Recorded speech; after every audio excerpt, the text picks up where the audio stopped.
The action just keeps on coming for the Boston Major, and still we haven't found a third game in a series. It has been cutthroat, it has been brutal, and it has been a whole lot of fun. Having the fun alongside myself, I've got a new face joining us, Ben Wu. Mr. Mellini, how are you doing today? Who's excited for this series? They were joking in the back, it's going to be 5 hours long. Why? Where has that come from, the stigma? Well, NP just typically have super long games. I put them in my compendium prediction for longest average game. They've actually kind of disappointed with like 30 minutes something average. How dare they? How dare they? But EHOME, on the other hand, have had an excellent win rate with Alchemist. So I expect a lot of Alchemists, some Sven, some Naga. Shadow Demon Luna. Yeah. You guys are getting excited for the draft already. That's a long way away, so stop it. I'm already too excited, sorry. You are. I can see the excitement flowing through your veins. Someone else who is incredibly excited. In fact, I had to calm him down before we cut in. Ted. Huh? Me? No, I'm looking forward to this series. But yeah, those farm-heavy long games is not my jam. What? Dude, there's any game with a Naga Siren in, I mean, come on. Those are great. No, you've been in those games. You've been in those games, and you know what's going to happen, and you just have to sit there. It's the beauty of Dota is you just have to play out this 10-hour game where you just know you've lost. It's like, great. I mean, that's why GG and out in pro games. The moment the Naga starts pushing with Reddit, I'm like, we're out, GG. I mean, there's surely there's an answer. Surely there's counterplay. No, okay. Go on, what do you do against it, Ben? Well, most of the teams haven't even picked it or banned it. Well, they banned it, like first ban against MP. That's pretty much how it's It'll been. That's the answer. That's the counterplay. Don't let them have it. Yeah, that's definitely the one to do. Well, I mean, we've already set the scene a little bit, but I do want to explore this further because, I mean, the first real discussion topic is that NP, people didn't know where to place them. Like when we started the pre-show of day one, it seemed that no one really knew like whether they were, because they came in the group with Newbie, right? And the question was which one was going to be taking that second seat. That was the vibe we were questioning, Fogged. And it did seem like they disappointed initially. NP didn't quite live up to expectations, would you say? They had some games where they had their highs. They had their highs and their lows throughout the group stages. Okay. But I think they also, I mean, the thing that just comes to mind is MSS's interview. You know, why'd you guys pick Queen of Pain? We like to make the games hard on ourselves. So hopefully they don't make the game too hard on themselves here coming into this series. Masochists. I think they have like a little bit of an edge coming in versus EHOME, but it's definitely not like a huge margin from the way they performed in the group stages. Yeah, so to recap their previous results, they lost to VP 2-0, they lost to Newbie 2-0, and then they went full 3 games versus MVP. Was very close to seeing MVP actually take that game as well. So, I mean, read into that as much as you want, Ben. You said MVP. Did I say MVP? Yeah. No, they went 2-1 versus MVP, right? Yeah. No, it was 2-1 against MVP, yeah, and then they lost 2-0 to Newbie. Newbie and VP. That makes sense, right? Yeah. I beat thought, MVP. VP, MVP. I see. Is that why you're getting confused? The order was... anyways, regardless, NP, I think the worst part was that they just got crushed 2-0 by VP. Like we saw IG Vitality, considered a weak team, I would say, put up a very, very good fight, and NP just stood no chance against VP at all. Yeah, they did get rolled. That was the most worrisome for me, but, you know, they'll pick it up. They've already picked it up. Yeah, talking to them downstairs, they seemed pretty confident. Yeah. Talking to my mojo. Feeling good. Your mojo. Well, we'll be coming back to MSS because I know that he's a discussion topic. We are just going to be keeping things light for now. In fact, you know what? We can continue with a social media question. These are always fun. We've got a new face to answer a question as well. It's from Mr. Vikram. He says, how do you think a triple elimination tournament would go? What's triple elimination? What does that mean? Is that like a double losers bracket or something? So you lose and then you lose again? You have to lose 3 times to be eliminated. That's what he's asking. You know what I think? Here. I think that favors the stronger teams. I mean, I know everybody wants to see the stronger teams rise to the top and stuff, but I think it's better to give a chance to teams that are perhaps less fancy. Single elim definitely does that. But if you have triple elim, it's like, right, you got to beat them here and then here and there is eventually they're going to win through. I think it kind of makes it a bit more stale. I like to see too much upsets. redundancy. It does lock out the underdogs as well. Completely, yeah. It's like the Champions League, you know, you get a second chance, another chance. It's like, yeah, it's silly. You need to have results should matter, I think. So single elim is exciting. I like it. Big, all right, guys. This is day 1 of the 14-day tournament we're coming through here. Get ready for some long days. Can you imagine at the desk on like day 8 and we're just sitting there like, so we're going to be seeing them go again. They've lost twice already, and we're going to another best of 5. Shadow Demons won 32 out of the last 33 games. Yeah. Shadow Demon. Hey guys, Shadow Demon Luna. Whoa! There would definitely be a mid-tournament patch because it would run that long. It would be a long one. Definitely. Yeah. Or you just get your Alchemist Nagas, and then you'd really, really be pulling your hair out. Sorry, Pyrian. Pulling your hair out, Ben. Oh, I actually got an audible ooh from the Yeah, audience. that's- That's bullying. I like watching Alchemist and Naga. Maybe not Alchemist so much. Naga I think is a little bit more interesting. I would say just because I feel like teams can do a lot more versus Naga. Alchemist is like, you have to counter it in the draft and play very well. Whereas Naga, I think you could do one or the other. But what about in a triple elimination Naga? Oh, every God. single Okay, just Right, stop. thank you, Vikram, for your question. We're going to leave it there before we just start repeating ourselves. We are going to get our teams up on stage. It's the second series of the day, NP and EHOME. Will NP be able to show us what they've got as they do strut their stuff on the stage, or will EHOME get some swag points? We'll find out. Let's check them out. A driving force in the American scene after 3 short months, Eternal Envy's new squad is growing in stature. Featuring TI5 winner AUI 2000 and the strategic mind of 1437, chaotically entertaining to watch. These veritable community favorites now face their biggest challenge yet.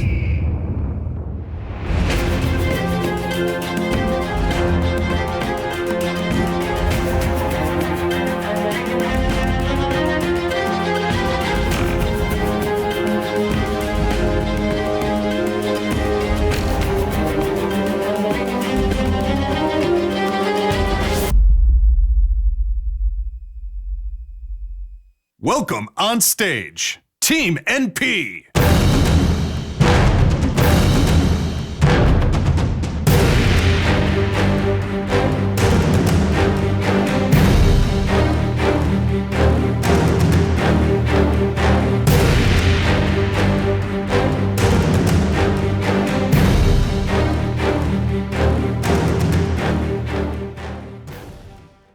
Boosting their roster with TI5 runner-up Garter and legendary carry Sylar for the new season, this direct invite has the firepower to excel. Profiting from the flair and brilliance of Old Chicken and 11 to outwit their opponents, their expertise lies in dominating the mid-game. And if they can conquer their late-game demons, they could go the distance.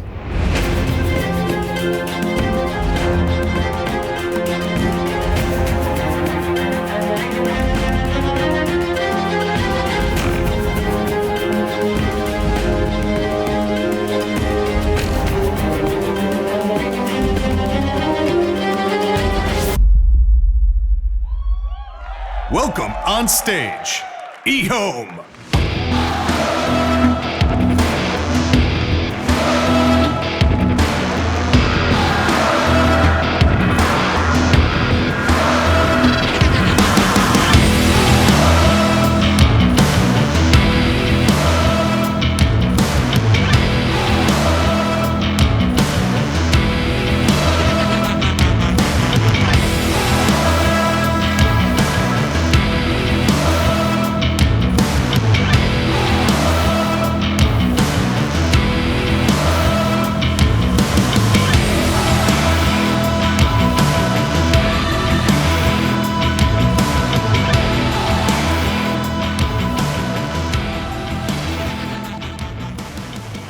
Quite the contrast. EHOME, one of the oldest teams in the scene, going up against NP, a team recently forged. And one of the players behind that forging is, of course, Eternal Envy. We'll be talking about him in just a while. But as we bring his roster up as a whole, these 5 players, these 5 names that he's gathered together in pursuit of greatness, was it when you saw it on paper, Folk, when you saw the announcement, were you filled with positive vibes, or were you more intrigued than anything else?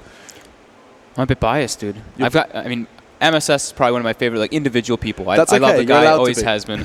So for me, I love this lineup overall. I've played with AOI, I've played with MSS. SVG to me is one of the better 4s that I've seen in quite a while. Played with Theban as well. Very strong 5-player, very good mentality about the game. Great ideas. I think this team has a lot of theory crafting behind them, is what really brings their powerhouse factor. One of the names you didn't mention there is Rose. What do we know about him? Oh, that's 143 Theban. Oh, Sorry, 143, I should sorry. say Rose. Apologies. Yeah, just for the people at Yeah. home. Okay, do excuse me. But I mean, it is worth highlighting. I mean, he's also part of the talent pool. Mm-hmm.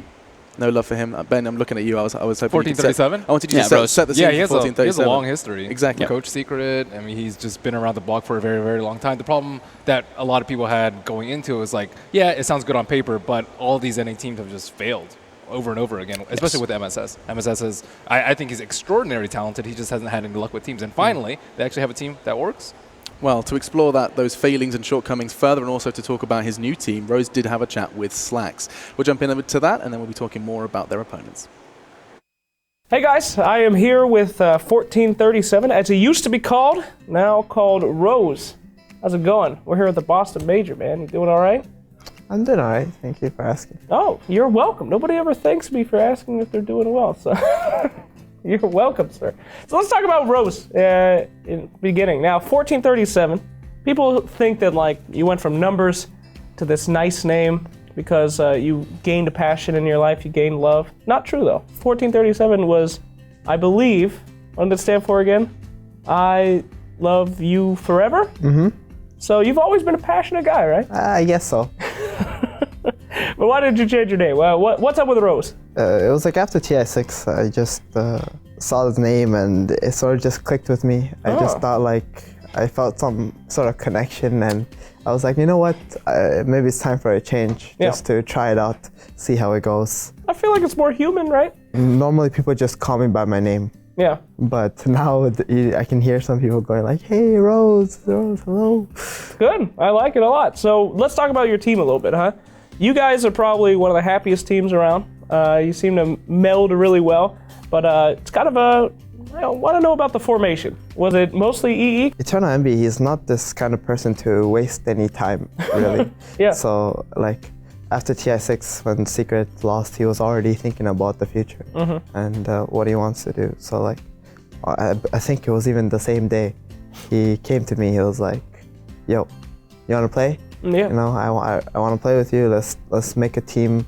You know, let's do something different. Let's play with like people we like and think like us and whatever." And I'm like, all right, give me like a night to think about it, because it was like the same day that we lost. I wasn't even sure what was like happening. So, but by the next day I was already like, yeah, let's do it. And it sort of just started from there. In that night, what were you thinking about before you joined NP? What helped you make your decision? Well, at the time I was a coach, right? And as a coach, you have a lot of feelings and thoughts about the game. Everything is constantly developing, and sometimes you just feel like when you were a player before, you can't be there to do those things. There's a lot of things that you see that you just can't do because you're just sort of restricted in a way. But obviously coaches have other things that they provide for teams, which is a necessity. We talked a lot, we were really close about the game and stuff, and I thought he would be a really good teammate. Well, what about the other guys? Why'd you choose them in particular? The other guys are all players that I played with. SUG and MSS, Envy hasn't played with them, so. But they were on Cloud9, right? Yeah, that was a Cloud9 with me on it. I did my research. Yeah. So, like SUG, I recommended to Envy a lot. I thought that he was a very talented player, and he thinks very well about the game. And after talking with him for a little while, Envy was sold on it. AUI was also like a coach for Secret. Yeah. We thought he was also very smart about the game. So let's talk about coaching. I mean, some people have a huge problem transitioning from being a coach who gives commands to a player who has to work with a team. You seem to have mastered that dynamic. You're one of the better ones that have, I don't ever hear any complaints about 1437. He talks too much. He does too much in games. So what's that like? How do you succeed where others kind of have problems in that? Coaching is it's not just about what you know about the game. It's about you understanding the people that's around you and how to not just behave, but how to get the right point across efficiently with these people. But what about playing in the team? I mean, is it easy to go from coach who can kind of have that dynamic to being able to be in the trenches with them? How you behave with your team is not that difficult, going from coach to a player, but playing itself, like being in top shape and coming back into that is probably much more difficult. How was that for you? What did you do? For me, going back to playing, the first 2 weeks or 3 weeks was extremely difficult. But after like 3 weeks, I already started feeling like I was getting back into form. What did you do the micro? Like, what's the micro training if I ever want to be a pro player? To be honest, it's just repetition. Like, Oh, yeah? Your knowledge about the game is what makes you like a professional player. After that, it's all about practice and repetition and just getting used to everything. As the coach, ex-coach, who has the worst ideas on the team? Who's the one they have to be like, no, that's not a good idea? Is that even something you guys do? Who has the worst ideas? Oh, Bit of a joke question. I'm sure it's me. Like, I'm just there suggesting some random stuff. Half the time I'm joking, Yeah. you know.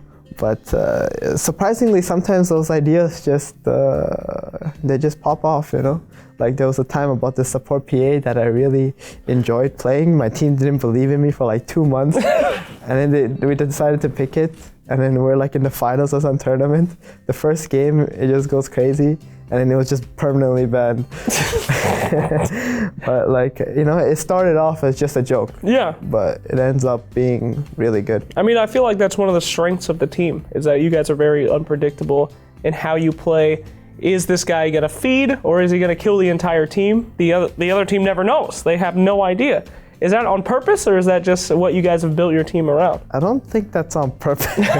it's more. Come on, dude. You could have just blown everybody's minds. Yeah, it's probably like more of like a stability thing, like a personal understanding Yeah. of the situation. Are you guys looking for first place? Are you looking for that drive? Do you want this at the Boston Major? As a team, our biggest goal is to just become the best team. I think you can't really force like, yeah, we want to win this tournament. Yeah. We do want to win this tournament. Sure. But there's still a bigger goal at the end. People have been waiting a long time for a lot of you guys. They're calling you the new Cloud9.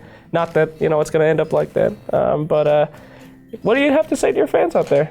People looking at MP. For me personally, I'm very appreciative of the fans. This team was sort of crowdfunded in a way. Yeah. A lot of the fans, they help us with our boot camps, our computers for the boot camps and all these things. And without them, we probably won't even be here at this tournament. So I really want to thank them from the bottom of my heart. Well, that was 1437. Thank you so much. We're all rooting for NPA at this major to do well, and can't wait to see not only how you do at the major, but how you do in general on your road to becoming the best team in Dota. Thank you for your time, and we'll see a lot from MP coming up soon.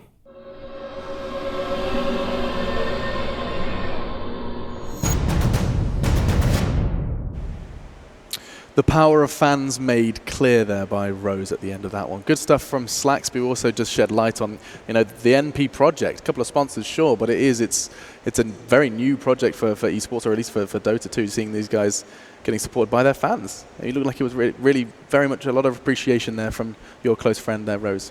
Yeah, I mean, you could. It's a great thing when you're able to do that. You know, these guys came in having. I think they had maybe one sponsor before they actually did it, before like the crowdfunding with Envy, and then after that they gained more popularity. I mean, these guys are super popular players, but forming a team like that is a very different approach in the Dota scene, which we don't really get to see too often. Yeah, however, it didn't go well for them in the group stage. NP unable to make too much happen, just one win under their belt, and two under their opponents. It's EHOME who are going to be going up against them, and we're going to be directing this one towards you, Malini, to look through these names. Some very recognizable, and it does look like Old Chicken has had some influences on that roster as well. Old 11's back. Yeah, it just used to be 11, now it's Old 11, and 3 of their 5 members were on the top 6 in the TI6 placement of EHOME. They did very, very well in their run. They just had that, everyone remembers that series versus EG where they lost that, and after that it seems like their spears got crushed. But like all the other teams at TI that went from the upper bracket to the lower bracket, they got knocked out. Apart from, I think, was it DC that got knocked down, and they were the only ones that just kept going on, I'm pretty sure, in the lower bracket. But I mean, I think that they've got the core of a team that finished top 6 at TI just 3 months ago. Like we should be fancying these guys pretty strongly, I think. However, they did change their supports. You want, I think, most of at least your 2 supports to stay the same if you're going to change your team. Sure. And it's just very, very difficult to get back in Why is form. that so important? Is it because they have to have the best communication and understanding of how you play? He's a support player. He'll tell you. They definitely need to have. You need to have understanding between how you two play, how to like, who's going to be the greedier one, who's going to be the one who just like kind of sits back and plays like the 6 role. Right. And then I mean, just like touching a little bit more about just EHOME is like before TI, they were looked at the kind of like innovators. These guys brought back the Keeper of the Light, the Kunkka combo, and then everybody kind of stole it from them. I think Lanem is a big contributor to that. Like when he was on DK, we saw him do multiple different things like that. It's like support Juggernaut, all these different things. So I think he has a big effect on this team for sure. Lanham, the innovator. Yeah. Okay. Well, we're going to actually get some words from him. Fortunately, I'm glad you mentioned him because Slacks did talk to him, and we're hopefully going to be jumping in and shed some light on the man who innovated with Keeper of the Light. Let's have a look. Hello, I am here with Lanham from Team EHOME. How are we doing, sir? 最近还好。 No. Doing all right lately. Good to hear, man.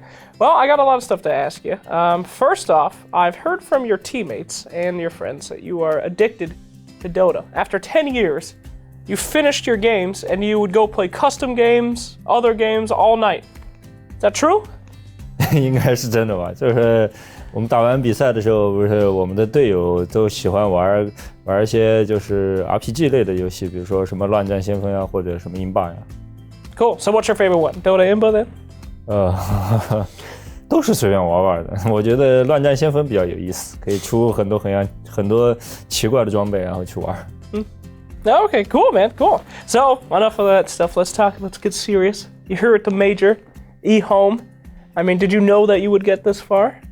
Were you prepared to be in Boston? 之前有想过嘛，因为我们打 TI 的时候成绩还不错，然后后来因为就是从组队了以后，就是磨合一直没有磨合好，然后能来这儿还是抱着进步的心态吧，要进步才能往后打。Great. That's a good attitude to have. Now, I love your team's drafts. I believe you are the drafter, correct? 就是这个比赛的时候，我是主导选人的，因为之前比赛我们尝试过调整一下这个选人，看能不能给队伍就是选人的人，然后看能不能给队伍带来一些新的化学反应，然后发现就说没有效果，然后这后来就是 Old Chicken 他也表示他不想选人了，然后后来这个又重新现在是我在选，就是这个 Major 应该是我会选到底。Okay. One of my favorite things that you guys do is a lot of Pugna. I love Pugna. I feel like he's just an angry little man that you guys seem to have a really great grasp on, and Alchemist as well. You guys enjoy picking Pugna, or do you feel like he's a necessity?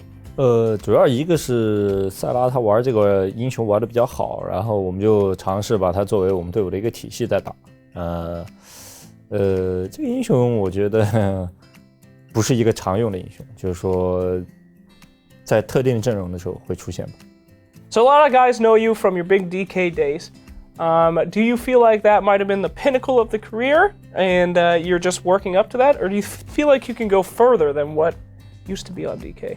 那个时候应该是我就是打个人，就是觉得每个队伍每个位置上的队友都是最顶尖的水平的时候，然后后来就是但是我并不觉得我当时算是巅峰吧，我当时就是只是就我觉得其他队友在各个位置上都比我好，然后所以我就觉得就配合起来非常享受的那个游戏的过程，就是他在就像就有一种默契的感觉，你和队友在做很多事情的时候不用语言去沟通，只需要就是说可能发个信号呀，甚至说是你一个动作队友就知道你在干嘛，那个过程是非常享受的。然后我觉得现在我觉得我在后面的几年来状态应该是更好一点。So the legend of Big Dick Lanham is just starting. You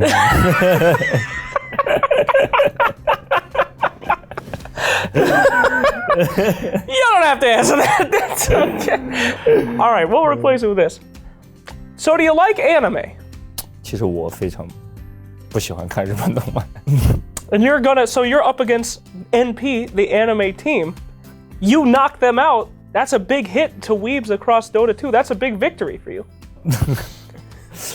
我应该没办法成为动漫终结者，因为 Old Chicken 也是一个动漫粉。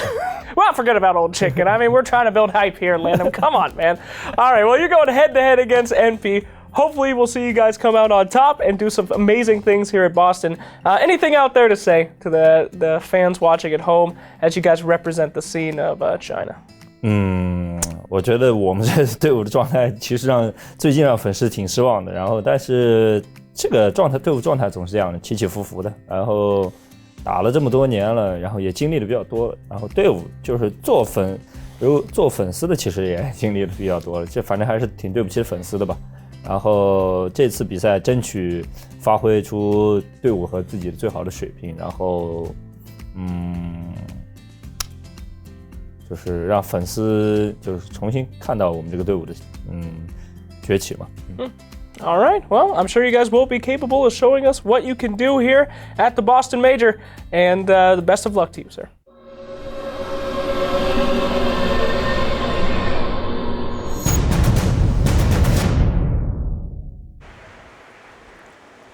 A brilliant opportunity to learn so much about both teams. First, we heard from 1437. Now we hear from the boys over with Lanham. And of course, it just does remind everyone that these guys have put so much into the game that is Dota 2. And now they're going to be doing everything to stay afloat in the Boston Major. It is single elimination. EHOME and NP are going to be clashing any moment now.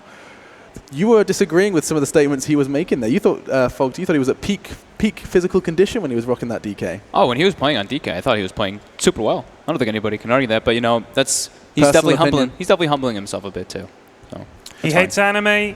He's just gone up in my estimation more than you could imagine. I'm a big Lanham fan right now. Lanham! You're converted, are you? Oh, I mean, I always liked him as a player, but now I think he's one of the best. One of the best people in the world right now. One of the best people, not even just players, people. I love that Slax's interviews have the power to make a whole audience go, ooh. Absolutely brilliant. And maybe this featured matchup will do that as well. We can take a quick look. We have chosen, I think we're going back to the off lane. It has been a bit of a repeated venture, but it does not go unjustified. Old 11 versus MSS, and we will start with the MSS fanboy to my left. I mean, which one? What does he do so right? I mean, all of us have been singing his praises across this tournament, to be fair, but I guess we'll start with you, Fogged. I think he's just an incredibly mechanically talented player. He has great ideas about the game. He's just had some unlucky past. That's pretty much sums it up. And on the flip side, we have Old 11. He was widely regarded as the best Tusk. The best Tusk. A year ago, hands down the best Tusk. And since then, Tusk has fallen out a little bit, but he's still pretty strong in the off lane. He does play a little bit of Stranger Heroes, but as you can see by his deaths, he dies a lot more for his team, and he plays a lot more team fight. He's a go in there and die sort of off laner. As opposed to MSS, he tries to outplay a lot and often gets it off. More conservative. We saw the same kind of matchup when we did what? It was Universe versus Faith Beyond matchup. Faith Beyond likes to run in and be more of like straight up die for his team and make stuff happen all the time, while Universe is more consistent. Same kind of thing with this. Old 11 runs in, kind of dies for his team, makes stuff happen, while MSS is more conservative, more consistent in that type of safe play. Now, Ted, is it safe to feel that the vibe here is that this could be one of the estimated to be one of the more close series here between NP and EHOME? Probably. Yeah. I mean, I think it's harder for us to pick. A lot of the matchups we've had so far have seemed more like we can pick. I know some people said, oh, EHOME, and I've had some people say, oh, no, it'll be MP. Like it's still 100% for you. What did I say? So far, so good. I mean, you mean for my record? Yeah. I'm gonna have to say I think EHOME will do it. It's all about that damn interview with Lanham. Converted yeah, I've got to back him now. Yeah. I mean, that just tipped the balance for me. EHOME. All right, one for the anti-anime brigade. What about you? I'll go for NP. Lanham didn't have his victory sweater, so I gotta go for NP. Ooh. I was going to go NP. I'm still going to go with NP. I think it's going to be a very close series, though. I think 2-1 NP, but it's going to be a very heated battle. I mean, I'm saying 2-1, even though we've had 2-0 sweeps across the board. So we have. Hopefully I get my wish and we get 3 games at least. So, Ted, you haven't got one wrong since we've been in the theatre, have you? Yep, come along with me. Join us. I want to join you. I want to join you on this magical carpet ride. EHOMEs, let's go. EHOMEs, let's go. EHOMEs, nice. That's catchy. I like that. Yeah, the EHOMEs. Don't know why that hasn't been a thing. Or is it a thing? It is. Damn. Is it? Oh. Yeah. Well, it looks like there's plenty of EHOMEs coming in from Facebook. So yeah, 42 to 58. Looks like this is, I mean, even if the social media is split, that's probably the first time for everything, and that's going to be going, again, NP's way. That's biased. No one's a little biased on Twitter, right? Yeah, I think so. I mean, we're not going to take these for gospel, are we? 77 Twitch big fans of Team NP, and there's no doubt why, right? I mean, there's a lot of elements to NP's play that people enjoy. They like the perhaps slightly spicy picks. They like Envy when he goes off. I mean, there's a lot of kind of anything audience can pleasing. Happen. That's the key. Right. Some of it good, some of it not so good. I think MP also showed a lot more versatility throughout the group stage. I think Yes. EHOME was just a lot of Alchemist and a lot of Alchemist wins. And they lost when there wasn't an Alchemist. But they did have 9 games, so they got to learn more throughout the group stages. Yeah. About how they should pick Alchemist more. Pretty much. But oh, man. Alchemist just genuinely contributes to the slower game style. Was that what you were suggesting when you were talking about this going on for 3 hours? I feel like they might ban Alchemist and look for Alchemist substitutions like Naga. Right. Yeah. Something like Take that. us to the long game. Maybe we'll see them go for like an early AA pick if they do leave the Alchemist. But I mean, things do get changed up, especially when you get to like the main stage. We always say like the majors and TI have their own like in little small meta that starts getting created. And now we're seeing like the Shadow Demon Luna creating that type of meta. So that might influence these teams to change their drafts up just in a slight margin. And that is always an intriguing question: is what have we seen established outside of the SD Luna? The trends that we thought we'd established in the group stage have already changed, Ben. Like it means like we saw Magi be available and not picked. Like the things we thought we knew have been scrapped, and it's the same tournament. Yeah, and no Warlock too. I think No Warlock. NP had like an extraordinary run with Warlock just in October. And nothing's changed. Yeah. No Veno either. Yeah, no I was pretty Veno. surprised that there was literally 0 Veno. Yeah, what is the deal with that? Because that was, like in the groups, it was pick Warlock win game, now it's pick Shadow Demon win game. Okay. I'd rather they pick Warlock, at least it's exciting to watch, for Well, Christ's sake. 3 of the heroes that we talked about are Oh my goodness. switched up. Oh, get wrecked. And now, okay, first pick Omni Knight. Interesting. So NP did have very good. I think it was versus MVP. They played the Warlock or the Warlock Omni Knight combo, and it was extremely powerful. It's too early for Santa hats. Take it off. It's never too early for Santa hats. All right, maybe it is. No, it's December. Come on. It's It's close enough month. now. Okay, December 8th. You're I'll give it humming Christmas songs downstairs. Yeah, Who that's are you to literally what talk? we're singing. Although we're singing the Mariah Carey one. Yeah. So it happens. It's dark down there, y'all. Anything can happen. I like this opener a lot versus NP. Mhm. The Warlock's out. I think Warlock Omni have kind of been their 2 heroes that I think they've been utilizing a lot recently that really haven't been touched too much by other teams. Magi. Magi Jug. Yeah, Jug, safe pick overall. Omni's actually a great matchup for Stet too, so maybe they're expecting NP to go for that route. So we've normally seen Bat and Ogre We're banned back. out, We're back to what we believed in. but we're yeah. back into this. Let's just hit the Bat, take the Ogre. Good solid heroes.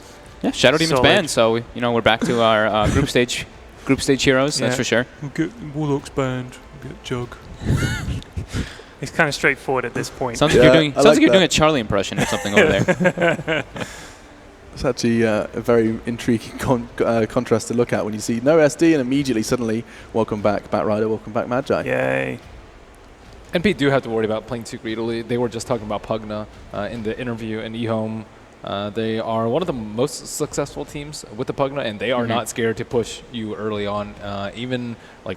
Even not in this patch, they run Pugna a lot. Yeah, and it's, paired up with Omni Knight, it's always very good. Like obviously you have extra sustain, you have repel, so you can be the needed frontliner, not to have to worry about just getting bursted down quickly. Mm-hmm. And then they even have like the vision game with Bat Rider. They have like that initiator to kind of just throw it off a little bit from NP. Do you think that, I mean, Luna without SD, do you think she's still, like, worth picking?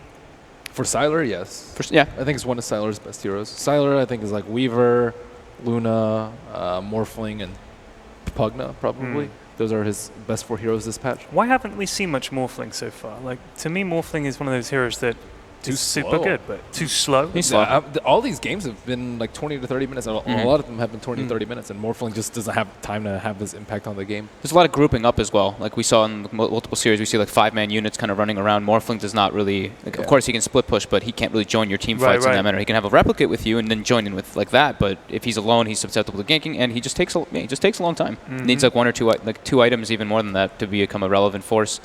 NP, recognizing the kind of push thing that we're mentioning, they ban out the Luna and the Terrorblade. Sylar specialties for sure. But Pugna. But Pugna's still there. I think Pugna's going to crop up. They seem to be quite happy with it. I mean, if we recap what he did say in the interview, Lanham. They also ran Enigma at the group stage. Also a very unusual pick. I think I saw it banned once, but hasn't been picked. Yeah, pretty much the only team that gets banned versus Zhao 8 team LFY. Just because he loves the hero and he works really well around it with his team. Rubik ban. I mean, that's just a stable hero. We've seen it multiple different instances. Obviously, with an Omni Knight, you really want to get rid of that. The one thing that kind of I feel maybe I don't want to say deters EHOME from wanting to pick the Pugna is just that Omni Knight or Juggernaut already has a reason to be building Diffusal for Omni Knight, and Diffusal overall versus Pugna can be pretty solid, be able to remove Decrepify instantly. Yep. I'm just looking for the head-to-head. I believe these guys played recently. They Desperately played trying to remind at myself. they Was it played the Summit? at Beat It, right? They played the Summit. They played at Summit They as well. played at Summit, okay. Yeah, I found it. Okay, so yeah, it was a 2-0 to NP at the Summit. So head-to-head does go in favor of NP, albeit we did see a 50% odds on the desk. We saw we're close to that in the world of social media and in the crowd as well. I like that we did a crowd vote as well earlier on today. Weaver's back. What kind of Weaver? I was going to say, is this the question we find ourselves asking every time a Weaver is brought up? What kind of Weaver? Is where does it go? And there's no Dro. Ho, ho, ho. Yeah, there's no Drow, so more than likely it's going to be played in like a core role, and this Jug looks like he's probably more than likely going to be going in the mid lane. Yeah, well, there's not that many good heroes versus the Batrider, but both of their cores are very solid versus the Batrider. You often see Weaver banned out as soon as the Batrider comes out in the first phase, especially because Oracle's kind of nowhere to be seen. Yeah. Vengeful Spirit, like none of the supports really counter Batrider anymore, so you have to pick a core that does well versus him in the lane. And so when they start, I mean, they have EHOME have not showed their hand at all, right, Ben? Like this has been, it's still very, very right now, flexible. Though, you should see. I mean, you know it's an Omni support, right? Yeah, Obviously, but we should so. know whether or not they go for push or not. Yeah, this will probably dictate it.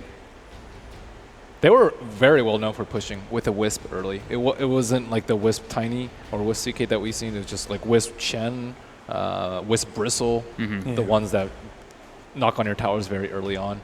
I wouldn't be too surprised to see them pick up Bristle. They like Bristle a lot. They run Bristle mid. I think they're the only team that does that. Okay. I don't think it's particularly good here. But they could do it. But they could do it. It's good if they want a hero to like that's up in front that can hit towers. Or they could Pugna. Or they could Pugna. I mean, we'll learn a lot. Is this from when it the would pop pick that they up do. if it was Pugna time? Fourth maybe. Okay. Yeah. Not more quite likely yet. Not fourth. ready yet. There's no heroes that Pugna's like particularly good against. I guess they have a lot of physical damage, so you could defensively decrep, but that's like a very small thing in the grand scheme of things. Their anti-push is pretty weak though. Oh, that's a hero I was not expecting to see. Wow, that was not at the tip of anyone's tongue. Bane. I was gonna like say maybe Disruptor just to have like that type of thing for the Weaver and more team fight, but Bane, very lane dominant hero, has a very strong disable. They don't really have anybody on the side of NP right now who can stop a Fiend's Grip, so if he does get it off, it's like, okay, this is just gonna happen. Okay, so I was actually gonna say when the Batrider was picked up from EHOME that NP probably wants something to counteract the vision game and be another like form of initiation. So this is also a very popular pick for NP. They were drafting it for MSS quite heavily, so it's not too much of a sucker to see this this grabbed, and also it gives them more Roche potential and objective potential with these three high physical damage cores.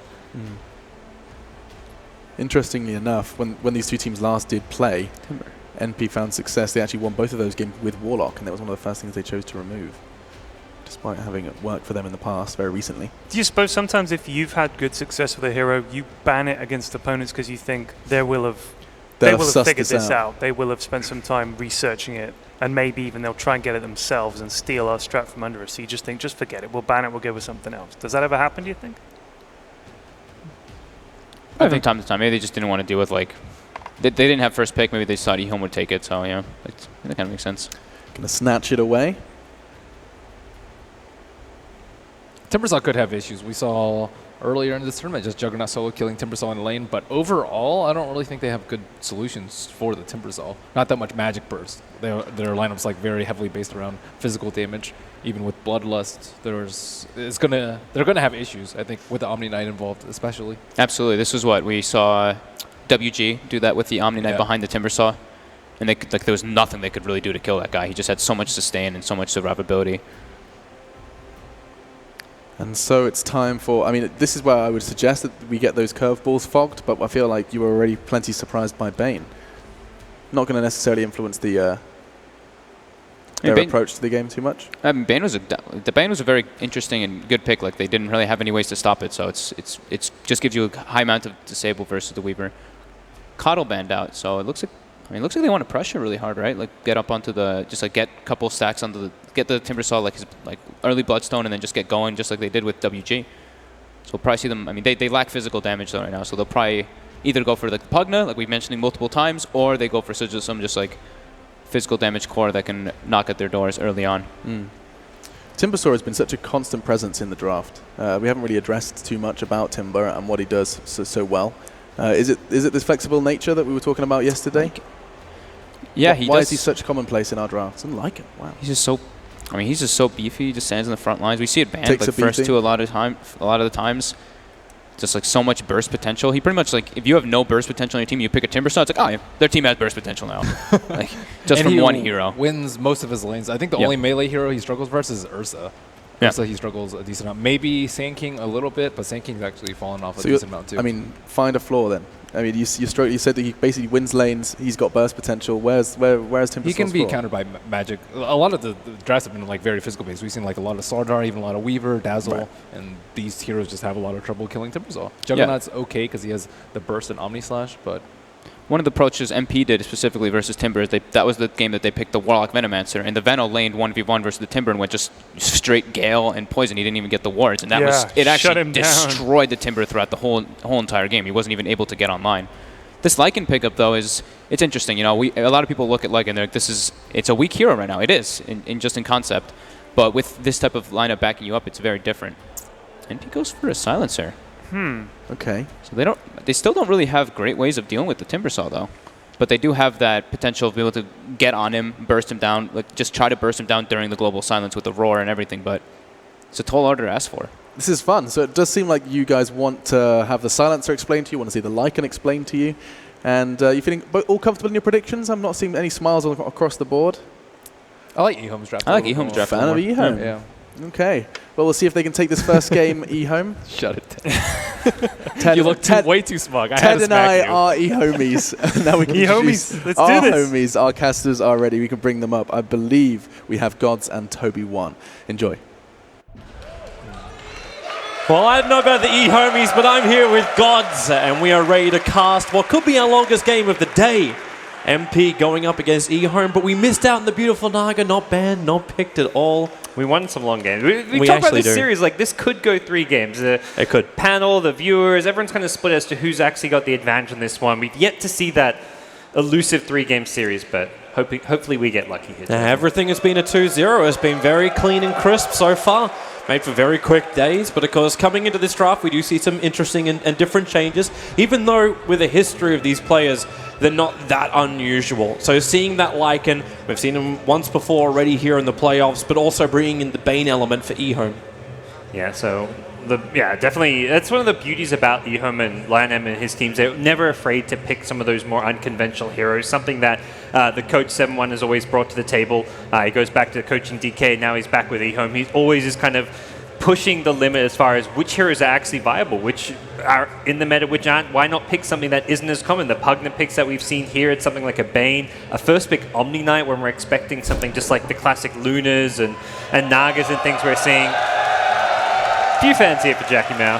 Yeah. They're going to have some fans. It's very, very rare we get to see a big Canadian flag thrown across the stage at an event. That was something different. I was looked up at the stage and I'm like, well, that's a big Canadian flag. That's right. It's actually appropriate compared to the American flag of DC.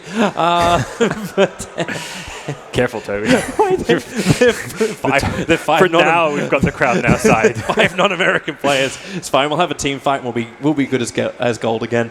But it's actually interesting you brought up the Pugna pickup from EHOME to actually have that element of push. We were discussing it at the end of the EHOME's draft. How is EHOME actually going to win this? You saw their first 4 hero picks, and not a lot of it allowed you to go high ground with that final core. And then you get the Lycan pickup.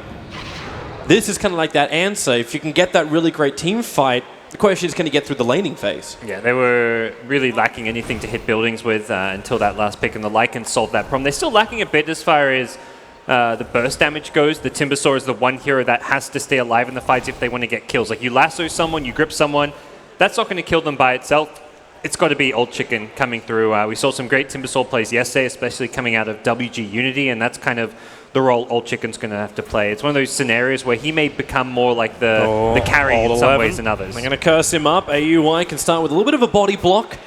Old 11 will walk out. He came in here as a harassment game up against Rose and also to stop the initial ward placement from the silencer. Shikuchi, does AUI think he might even have this? Old 11 back behind the tower, but nope, Garter is there to hold his hand with the purification. The next question I have is, did Rose work out where that Observer Ward was placed? They did ping the Batrider, and yep, they did. So that's an early Observer Ward victory there for NP. Yeah, nicely played. They also popped the initial TP mid of Old Lanham's Bane, so he tried to TP mid to get an Observer Ward down as well, and that got prevented. So the early smoke TPs, and it is NP with a slight vision advantage come early game. Yeah, they'll be able to watch that top rune area and the rotation coming down from the top lane. And we'll see where Lanham wants to put, because he's still got sentries available as well as his one Observer Ward. So we'll see where EHOME believe the vision is most essential. And, well, there goes one of the sentries, and it will hit absolutely nothing. Yeah. The big thing here with EHOME's draft and laning stage is they want to contest that offlane. They're sending the Omni Knight up top with Old 11. We saw some similar things out of Newbie when they were doing the IO with the Batrider. And this is a dual lane that can be very potent. When you have a healer to help the Batrider dive for the kills, if he gets a few napalm stacks up, he can get very aggressive. Now, I'm just loving this mid lane. The fact that you just say, oh, we're not going to run the safe lane Lycan. Instead, we put him into the mid lane, work around with the Bane, with Brain Sap. Their sustain is pretty good here in the mid. And that allows the Timbersaw to go one-on-one with the Beastmaster. Careful not to get kited out, but when MSS goes for Axis as opposed to Call of the Wild to start with, it's a lot easier for the lane for Timbersaw. Yeah, Lycan as a hero is actually somewhat more suited to the mid lane. Rather than that safe lane, he just doesn't do anything to zone out off lanes, which is kind of what, if you want to run like a duel or trial lane in the safe lane, you don't really want to be playing these carries that just hit creeps and don't zone at all. And that's where putting Silo in the mid lane, EHOME decide makes more sense for them. And the 1v1 for the Timbersaw versus Beastmaster should be just fine for them. They're actually probably slightly happy that Old Chicken gets a 1v1 like this, although he's not going to win it on CS. It's not a lane where he can really die until Beastmaster gets 6 and has a teammate rotate in. Not unless he can just push Beastmaster out of the lane with over-aggression. That's another way. But it's top lane where MP are committing more of their players. As SVG was just thinking about a rotation up to top lane to help out. Rose has not had the easiest time of his life. Garda's been really messing up his pulls a lot. This gave a lot of space to Old 11 inside the lane, but with stick charges, AUI is going to be completely fine. We'll see the Howl just being spammed out throughout the lane stage. Silo wants to give all 3 lanes as much of an edge as possible, so giving that bonus damage to the Timber in his 1v1, to the Batrider up top, but still, no problems for MP as far as the lanes go. Very even laning stage if you look at kind of where the CS stands right now, and we'll see if there's going to be any breakouts. I kind of look towards that Batrider. Once he gets a few more levels, if he stacks up napalms, he's probably the player looking to get aggressive here in the laning stage. But similarly, Weaver and Silencer, they can get aggressive on the Batrider, and that's exactly what they're trying to do now. Yeah, with the Scarab Beetles down, AUI, he doesn't have another Shikuchi available, and they get rid of the bugs. Garda's always nearby. He was only stacking and looking at rune control for the 2 minutes, came back at the right time. So MP should have been ready for the support to arrive back. But it's just a lot of trade-off to start with in the laning phase. Not a lot more than that. Burning of consumables, and once they start to dissipate, then we'll start seeing a bit more of an opening for potential kills. Both teams really just testing the waters, like poking and prodding, like trying to harass, see how their opponents react. It's one of those kind of just, all right, you're in game 1, you want to kind of just test how things are going to go, how aggressive are your opponents going to be.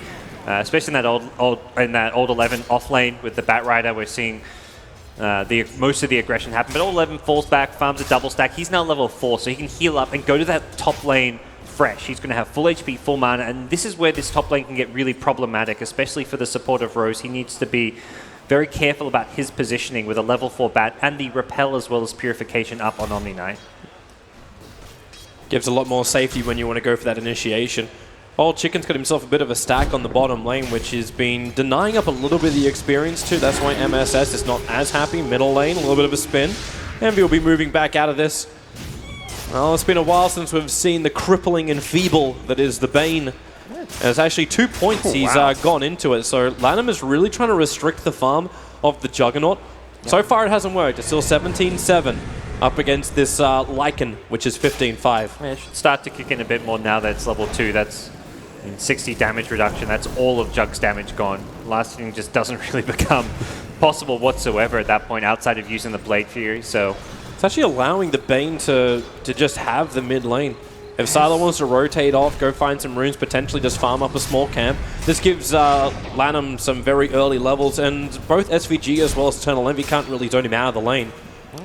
I mean, he's in that mid lane, so he's got that tier 1 MSS mid bottom tower. lane. This may be the first blood as Old 11 rotates over, starts at the Firefly, needs a little bit more sticky napalm at MSS, starts his TP, Flame Break has no stuns, but Old 11 with 2 points up in the Whirling Death has just enough damage.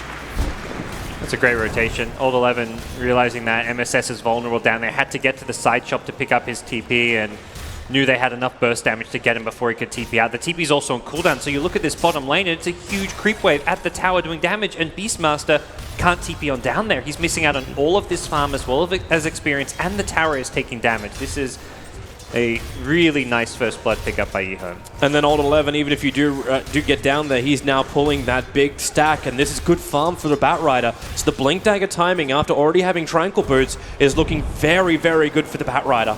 Yeah, there was a period in time where Old 11 was kind of considered that top off-lane player when EHOME were on top of the scene going into that Shanghai Major, but as it stands, Old 11 seems to be back in form. He's been very influential in this early game, pressuring the off-lane, keeping the Silencer and the Weaver busy, now making the move down bottom, farming up these stacks. Doesn't actually manage to complete it because of all the magic resistance coming out from some of those smaller creeps, the Centaurs, which do die, but make it a bit more difficult to farm. It's a problem when you're running this early Batrider rotation down and you went for the early point up in Flame Break. It's not as easy to farm. But while that was happening too, you had a small little smoke mission out from Old Lanham. Yeah. So he smoked up and put the Observer Ward right next to the Dire Secret Shop, as well as one inside the lane. So they're watching the maneuvering of MP around the mid lane and near the Ancients very, very closely. These are good ward stacks. He scat out smokes as well, because often you'll smoke behind that tier 1 mid tower, not expecting there to be a ward there. So when Beastmaster hits 6 and looks to make maybe perhaps his first move or two, these are the kind of wards that may actually reveal to you that Beastmaster is smoked up, trying to go and get you. And so Siler is, again, moved down for Rune, slipping into the jungle. Look at this Batrider, Toby. He's got 2k gold. We're 6.5 minutes in. This is one of the fastest Blink Dagger timings I've ever seen. And this is with Tranquil's Windlace. He hasn't really skimped on the other item. And there we go. One more stack and he's got it. The question is, where does he attack? Who can he attack? You've definitely hit the timing before AUI is going to have that Lincoln Sphere, obviously, because it's so early on. But with the support behind him from Rose, it's a possible. It's not the easiest kill, but it is possible. You need perhaps a third hero. The Purification with the heal bomb gives you that little bit of extra damage as well. But with time lapse, yeah, you've got to burst him down before he actually uses that. So we'll see where he goes. He's probably calling for his teammates, one of the supports, like, hey, I've got this blink. I can't get a kill on my own. Who can actually come with me to make sure I've got the damage I need? It's actually SVG. TP'd into the middle lane underneath the Observer Ward, but also smoked up. So EHOME understand that somebody did come here. Again, that's the beauty of those nice aggressive wards. Oh, that Observer Ward, they saw it. MP saw it. That one Dire Observer Ward scouted out Batrider. Now he walks straight under it. So they know it's a very early Blink Dagger, and they smoke on top of the Dire Observer Ward. Yep. Not going to go too much. Meanwhile, the Radiant Scan does scout out the movement of some of the NP heroes towards that top lane. Both teams making a similar move, so the nice thing for EHOME is, yeah, they're not going to get a kill off of this smoke, but they will get a tower. They've brought in the numbers to make sure, but NP have essentially made the exact same move to top. Both teams smoke up, go for the safe lane tower, and there's not going to be a response from either side to defend these. The only small difference is the fact that MP brought their entire team, where EHOME is still pretty much spread out, like they commit 3 heroes to the bottom lane and push it, no massive ultimates, but MP, well, I suppose if you come this far, you keep on going. They're attacking to the tier 2 tower, trying to force a reaction out from EHOME. Yep, it is level 2 Bloodlust as well as a point in the Inner Beast, so there's a lot of attack speed on this entire lineup, and that's going to give them a strong pushing force. EHOME is not going to let this stand. So they TP onto the side. Yeah, they're scanning on the side, but they're not going to find anything just yet. An old chicken under the cover of Repel comes close to the tower, but it looks like they actually have to let it happen. The tier 1 and the tier 2 tower taken by MP. Now they mass TP into the mid to stop Siler and Lanham from doing their thing. Envy starts to spin, looking for that moment over on the Bane. He's still got the Nightmare of Varble. Old 11 here in the mid lane 2 and the blink forward. Lasso dragging back Envy. The roar is on Bane, so there's no extra Nightmare. All brains have to help out EHOME. And they have to back out. That was EHOME's first initiation with the Blink Dagger. That's not the way you want to reveal it. And this is one of those games where you go back to what was the new build we saw Batriders start doing like 6 months ago, where you rush the drums. And it's games like this which kind of show why that drums rush became so powerful, because you hit this blink dagger timing. If you can't find kills with it, Old 11's probably looking around the map like, all right, I got this 7-minute blink, who can do damage? And not really anyone on his team outside of the Timbersaw can partner with him to do damage. Bane's maxing Enfeeble. There's only 1 point in Brain Sap. There's no real damage. Omni was level 4 at the time, so only had 2 points in Purification. Lycan doesn't have items, so there was no real hero to partner with him to do damage, so he wasn't really able to find kills with the Blink Dagger. The Drums build makes you a bit more self-sufficient. You just go diving in, you get lots of stats, you get tankier, you can do some more damage just by running at your opponents, and this 7-minute blink has not really been able to lead to much for EHOME just yet. Yeah, the only upside is you can say at least the Batrider's progression is going to be nice through the game, but so far, not that effective. But we were looking to have something like this from EHOME, like a very farmed up Batrider. There's a lot of weight on his shoulders to get that perfect initiation in the mid-game engagements, because that's what will allow Lycan to have his space and just push forward. We'll see whether or not EHOME look to continue to make moves around that Batrider. Envy's trying to take Old Chicken stack. He's got a little bit of help from SVG right behind him, and well, Old Chicken's not going to let him have it. Instead, it's up on top lane with AUI sitting in the tree lines. Bane, even with all the space they gave to Old Lanham in the mid lane, he doesn't have that Fiend's Grip available yet. That's coming mid for a lasso, perhaps? Blink Lasso, he got it. He's going to drag back Rose, and into the Purification of Garda. Rose will definitely fall out from here.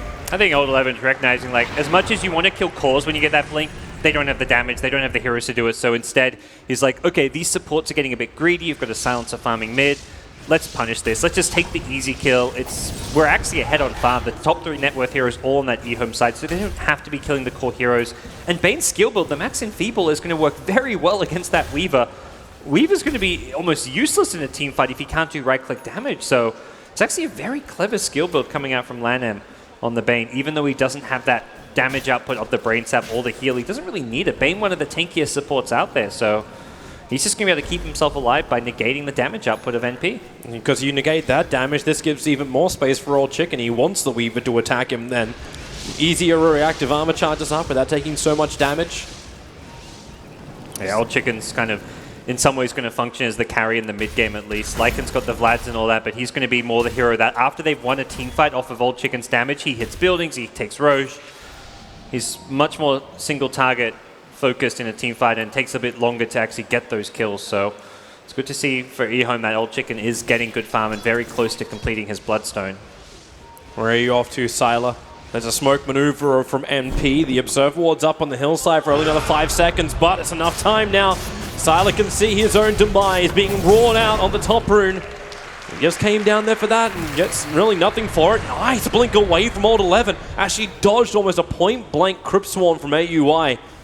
To get back behind the tier 1 tower, Old Chicken's down, fresh sentry, just in case they can see him, because they'll scout out the Observer Ward that's got placed as well. So Bane will take care of this. Old Chicken still waiting for the perfect time under the cover of that Invis rune, right on Envy. They start with the Purification. Now the Lasso, also dragging Envy back behind the tower. He couldn't see it coming, and now tries to spin himself away, but the Fiend Stripper's up. Envy is locked in position. AUI is trying to help them out. And with the GA, AUI knows there's no killing here. Has to one charge up, was a little bit worried about the tick damage coming out from the Flame Break. And TP's all the way home, in fact. And you find a key kill like that, and you've got a Lycan with Vlads on your team, you push buildings. This is going to be a tier 1 that NP cannot defend. Really nice jump coming out from EHOME, having the Invis rune there, of course, playing to their advantage. And you do have to worry that some of these other lanes are pushing in. They are missing out on some farm, but they're able to take the tier 1 mid while already TPing the Timbersaw down bottom to make sure that he can continue to complete that Bloodstone. He's stopping MSS from getting too much space, and this is one of the heroes which can counter the Timbersaw nicely if MSS can get a little bit more farm up. Necro Books are not a cheap item, and he's still got to combine it up with a Blink Dagger to get the proper initiation that MP wants from him. And this is not the greatest situation either. Starts his TP, Lanham, slowed up, can't even get inside the tree line. Old Chicken tries to remove it, but they don't get the vision in time. A nice little escape. Beastmaster is still not at that Necro one. He's probably the hero that struggled the most out of this laning stage, and so much goes back to that one kill from the Batrider rotation where MSS missed that big creep wave at his tower. He is sitting, as far as the 6 cores go, the one noticeably behind. He's just down there at 4k net worth, and this is a hero that does need to hit those good Necrobook timings in order to be a counter to the Timbersaw, as you mentioned, or to be able to kind of smoke with his team and push towers. He just doesn't have that items to fight with right now, and NP not really a lineup that wants to sit back and try and farm, because that's where you get picked apart. If you play the farming split style of Dota, that's where Batrider can be the king. They're grouping up again. EHOME about to smoke in the mid lane, judging by their first initial movement, but then Garda went all the way home. He has a TB scroll to get back out, so okay, they're going to smoke up with Old Chicken Timber chaining into it all. The nearest target they have is SVG, who's just walked up to the Radiant shop. He's on a warding mission. He may have just dodged a bullet. This is a better target for EHOME, though, if they can get AUI. He's pushing the tower. In fact, now they look for the kill on Silas, starting up with the Ignite. Fire Blast to follow through. The blink in. Lasso able to hit the target. Weaver dragged in. The Global Silence trying to create a little bit of space. Allows AUI just to time-lapse off a little bit of damage into the tree line. Starts his TP. Is there a stun? Is there a control? No, there is not. It will be a good escape for MP, but the committal of the Global Silence was the cost. Yeah. Good Shikuchi TP means the Bane did not have vision to get the Fiend script off, but as you said, the Global being used perhaps sets them up to take the top tier 1 tower. EHOME have the tools they need up there if they want to bring the Lycan in to push it. Envy, he actually walked straight past Old 11. He didn't see him. He went through the tree line, and now Rose is open. Old 11 flies a very wild flame break, but Rose will still die. Envy had a potential early warning system because he walked on the other side of the tree line to Old 11. Now NP want a little bit more. They'll actually charge themselves forward. AUI still no time lapse up, but with the Envy Omni Slash in, he'll go for Old 11. Now it's up to Old Chicken to punish him. Envy starts to spin TP. Leaves the rest of his teammates to get out. Because while all this happens, Lycan was pushing the top lane and took the tier 1 tower with Garda. Yeah, losing a core hero, but I think ultimately finding the initial kill and creating the space for Sylar to take a tower and to take control of this top lane as well as top jungle is at least a small win for EHOME.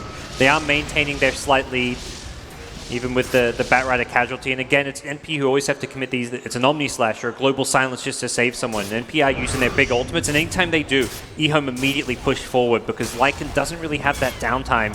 Even without Shapeshift, and he hasn't been using Shapeshift, he can still continue and sustain his push just by having the Wolves and the Vlads. And with all the farm he's managed to get so far, like Sylar is rapidly approaching his own Necrobooks.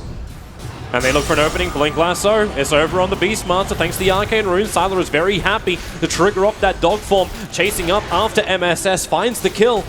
And EHOME arriving in force. The only one who's not there is Garda, who's up on top lane trying to complete this mech. They need that if they want to go high ground.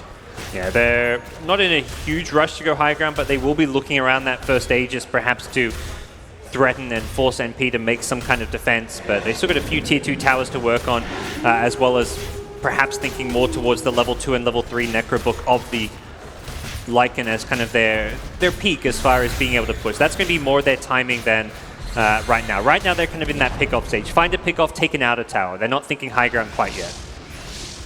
Well, give it time. MP need to find some kills, delay this style of push from EHOME. If they start losing all their tier 2 towers and all their out-of-map control, that 5,000 gold advantage we just saw for EHOME is going to start to rise. And MP done a pretty good job of finding farm for their cause. Of course, the sacrifice is to their offlane in their 3 position, but Envy is pretty close behind the Lycan.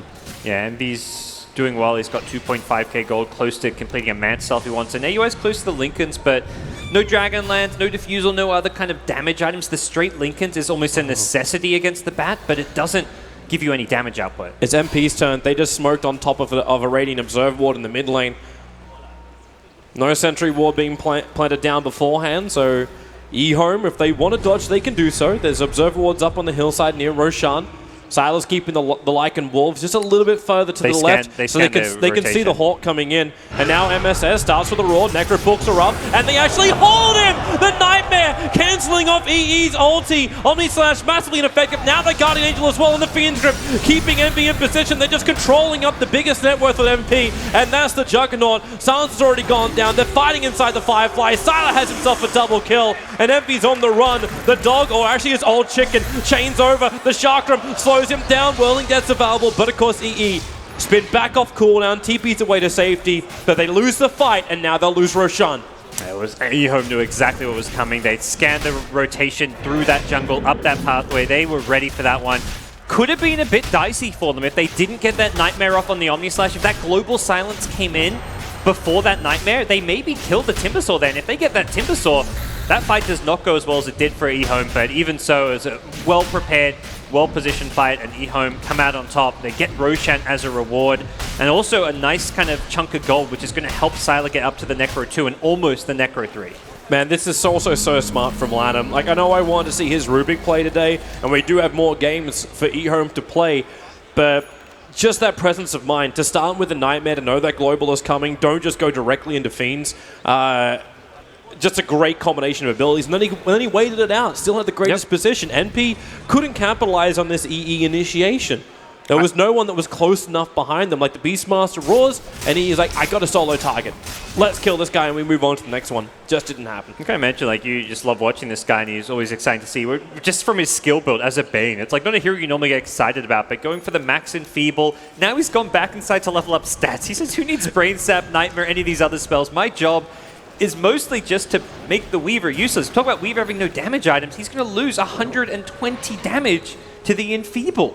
That's like 90% of his damage gone from one spell. This is not an ultimate. This is just Weaver made useless. The Swarm is, of course, there. Does a little bit of damage, but not a whole lot. Shikuchi magic damage is kind of laughable if you're talking about a Weaver, and that's as his only damage output in a fight, so... It's actually when you hope the Lincoln Sphere blocked Enfeeble, and this is not a situation or a phrase that I thought I'd be saying during the Major. Yeah, normally it's like, oh, you use the Enfeeble to break the Lincoln so you can grip the Weaver, but no, if anything, you kind of just Enfeeble the Weaver, then ignore him. You don't need to grip him if he's Enfeebled. He's useless. He's a ranged creep at that point, if that. Old Chicken. Just moving his arms around. Lotus Orb is completed on him nice and early. Oh, that's so good against the Silence and the Roar. And he's so far up, like he's still walking around with a Bloodstone with 14 charges and the Aegis and 17 1 charges. And EHOME, I said they wanted the mech to push high ground. They've got a lot more than just the mech. Yep, Necro 3, this is the biggest timing perhaps for EHOME. Necro 3, mech, levels on the Omni Knight, so he's almost got the max repel. Level 3 is going to be good enough for them, and they're going to force NP to make a very difficult high ground defense. Well, we thought we might have had a long game, but right now it looks like this is all in EHOME's side of the court. NP, they must defend this. The smoke up, Envy and MSS trying to loop around the backside of EHOME and pincer in the team if they can do it. The Rax has already gone down. They want the fight. MSS roars in. Global Silence. The Omni Silence not up. They focus down the Bane, but it's not in. There goes your GA. They don't have the damage output. Even with the Purification and Brain Sap, Bane's up to half-life again. NP, for all their initiation, have done no damage, and now we'll start losing heroes. SVG will drop. The Bane did eventually die, but it's a 1-for-1 trade-off. You've still lost your melee Rax. Finding that window where you just got the Necro 3. Look at Envy, he just bails out. He's taking the tier 1 tower in mid lane as the only way he can see a way to stop this EHOME push. That is brutal. Taking it, I mean, they already got the melee Rax. If anything, EHOME's like, well, we can ignore that range Rax and now go for another side lane once the Bane's back. Bane now has a gem as well to go with this team. So they're going to get harder and harder to make the defense, and having that Lotus Orb to be able to purge off the Global Silence on one hero makes such a big difference in these fights. You can throw out an Omni Knight to make sure he can get off something like a Guardian Angel. But Omni's not even going to need, he's going to have Greaves. He's just 120 gold short of Greaves, so then he's not scared of the Global Silence. And once you take that Global Silence away, NP's teamfight starts to look very lackluster. They need something more. They need more damage. AUI's Deso might be able to help. You almost need MSS to have the Blink Dagger up and running instead of having his level 3 Necropook so they get that proper jump. Yeah, but then someone's going to jump with him. He wants to jump like the Omni Knight, burst him down to take his spells out, but tough kill to get when there's a Lotus Orb. Yeah. And I'm also looking over towards Eternal Envy. What is he turning this glove into? Maelstrom? Not Midas. I hope not Midas. Yeah, it's going to be a Maelstrom, I've got to imagine, just for that deep push factor. And being able to push out waves. It's kind of like the poor man's Battle Fury in some ways. Well, it's a sad state for NP. EHOME now coming into the bottom. The Blink Lasso, perfect, is there again. They got the Silencer. The Global Silence was still on cooldown, so that didn't matter as much.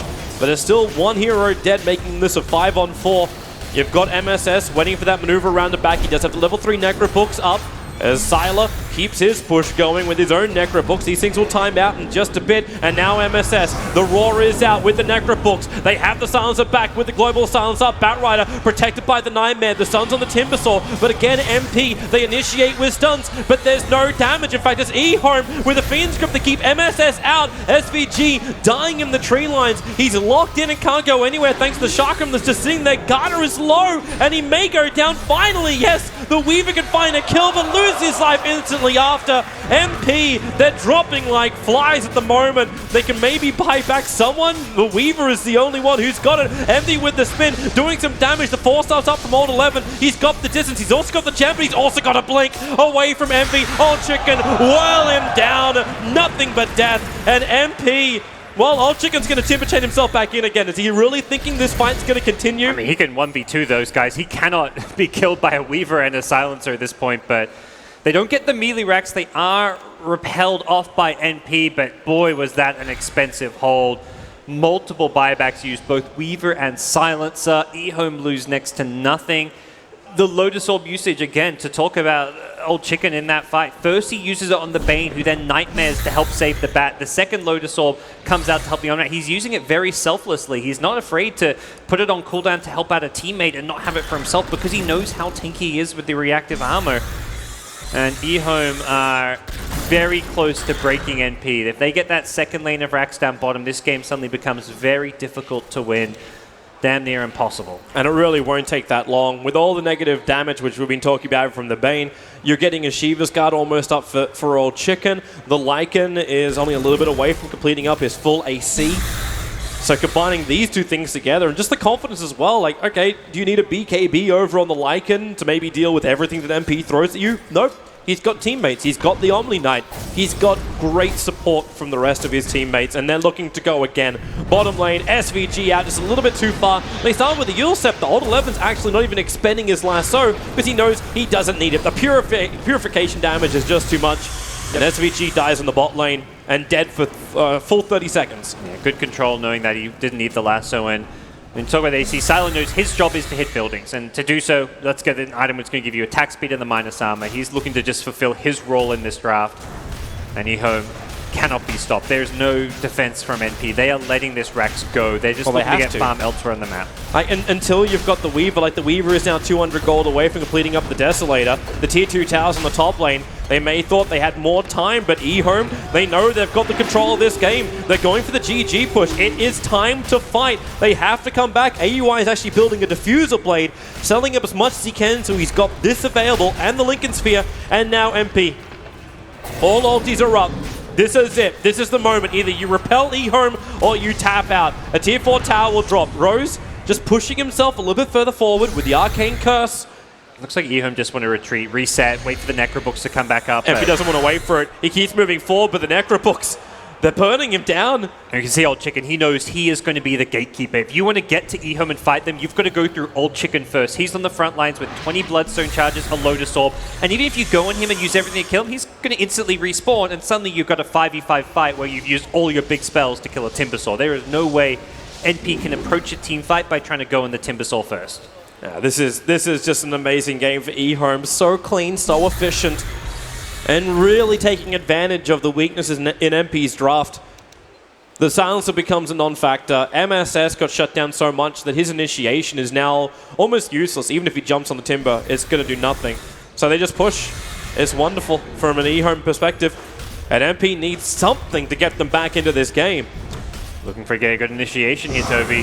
Blink up. There's your Global Silence. Rose will stop the lasso from happening. The Timbersaw's probably the most isolated. MSS just runs all the way up. They're focusing and running deep on the Omni Knight. Where is this damage? Where the Omni Knight's guard is almost down. Makes it into the tree lines. They don't find the kill. The Fiend's Grip holds AUI in position. Envy will find one kill, but it's an Omni Knight. That's all he kills. In the meantime, the rest of his team are pushing up the daisies. SVG is with him. Sun's on the Batrider, but EHOME, they smell blood. in the water and they're circling like sharks. SVG will die. Old Chicken will take care of that. The question is, does Envy go with him? Maybe that question doesn't even matter. Silent They're knows his job. TPing to the tier 3 towers. They're taking it, and GG, not even 30 minutes on the clock, and EHOME take game 1 against NP. I mean, just very well executed strategy there. I mean, you can see it at the end. I mean, 4 heroes chasing NP. The one that's not, it's Sylar on the Lycan. He's like, all right, I'm going to keep hitting buildings. That's why I got to play Lycan today.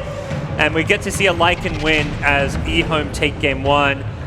Got to imagine NP are going to have a plan B, but this was a very tough loss for them. Well, you can see Envy straight after the game, back to the sheets, back to those drafting sheets.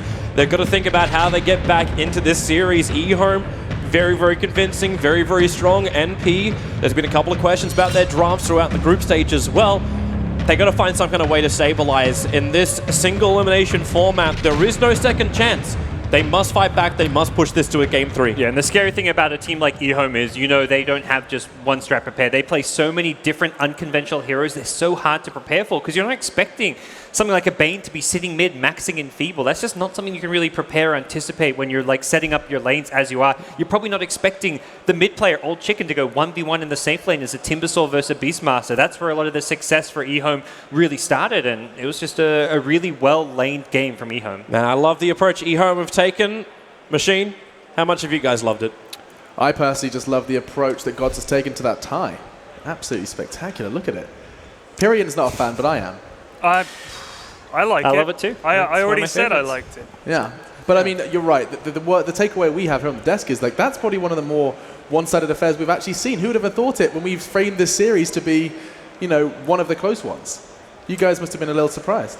Yeah, I think the way EHOME play, when they win, it can be very convincing. They're a team that like to kind of 5-man play the early game. They play very fast-paced, and a team like NP, if they're not ready for it, can lose in what looks like convincing fashion just because of those strategies. Yeah, if you especially with a draft. Like that last pickup with the Lycan versus the Silence, you can see EHOME was just like, you know what, we're going to win this pretty quickly. We see the opening. We see the gap in their lineup.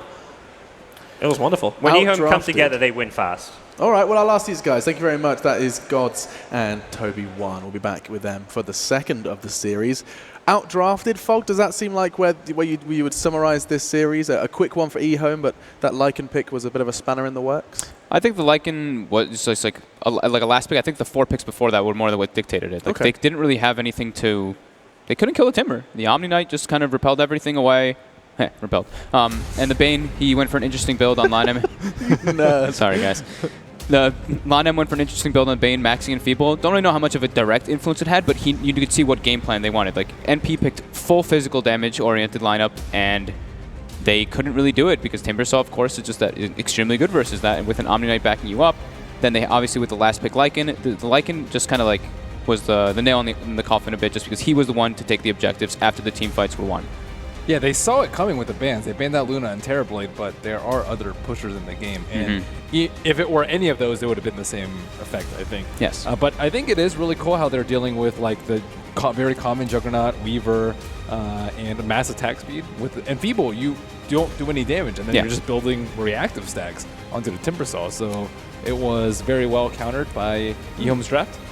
Yep. The one thing I thought maybe like the Lycan pick was also just because he's a natural book builder, so versus Weaver, they give you like that instance of reveal for him always. But yeah, really great draft actually. As the game went on, the sense of it sort of we realized just how good it was. And I remember saying, is Bat really that good? I mean, maybe Shadow Demon should be banned first. I mean, they let Timber and Bat through, and now we kind of got another reminder of just how good these are, especially when the Bat had a blink in, what was it, 7 minutes? And 6:45. 6:45. With Tranquil Boots, with Windlace. Insane. Yep. So that opened up a huge amount for them. And you could see the strength of it is that you can stack up people at the tower and push. You've got Lycan, and then you know there's a Bat Rider back there. And there's a Bane and an Omni Knight to give the big saves as well. So yeah, really, really smart draft from EHOME. And you know things are going poorly for MP when MSS dies early in his lane, because he's usually the one that does the best of the 3 lanes, because they tend to draft pretty greedily and they don't have the best early game.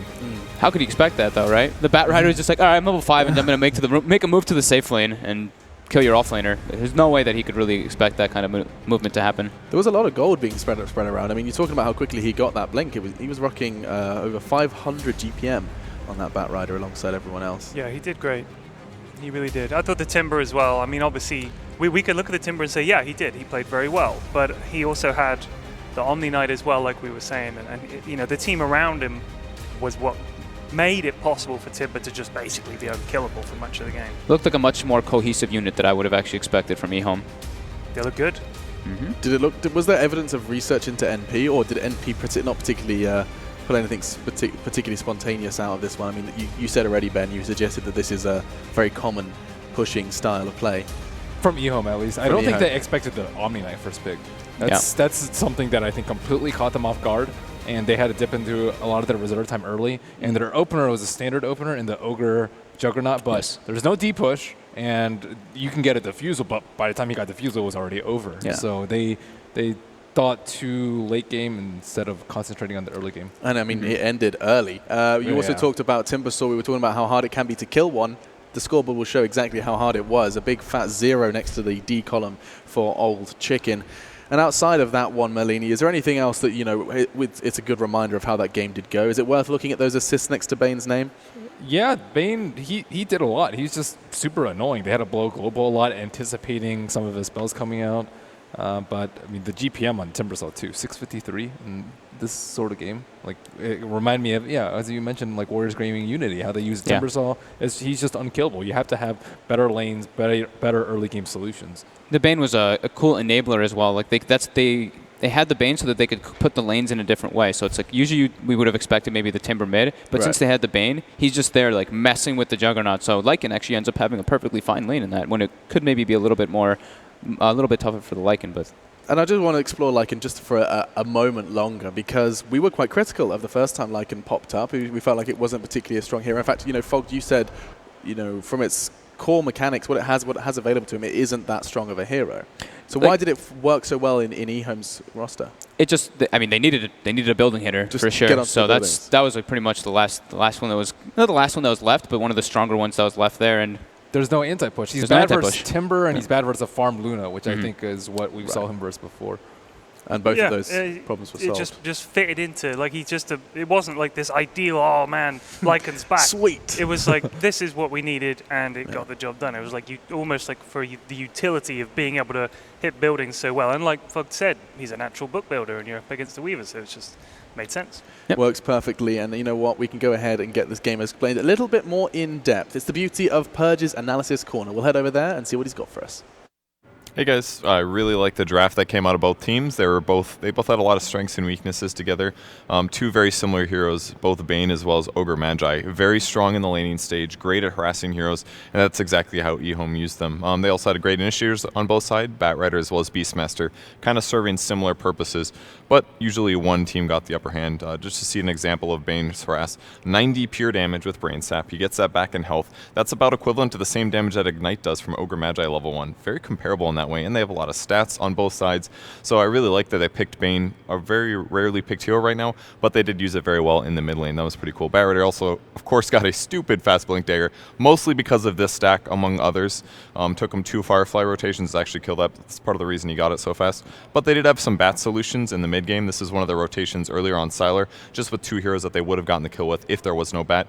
But as the course of the lasso, the instant global silence comes out, and it basically guarantees that there's no Bane follow-up. Even if the grip had gotten off in time, it would have been cancelled. So it was kind of a cool draft out of NP in that way. The really crucial fight was this one, though. There was a very big scan from EHOME that happened prior to this to the left, so they did know that NP was coming, but all they have to do is keep Old Chicken alive here. A great Nightmare coming out to stop a lot of Omni-Slash damage, giving them time to work through the global silence, and ultimately he's able to stay alive. If NP would have been able to win this fight, I think things would have been very different, but things like grip, maybe even Enfeeble in this fight, and just overall keeping the Timbersaw alive really kept propelling EHOME into a game that they easily won.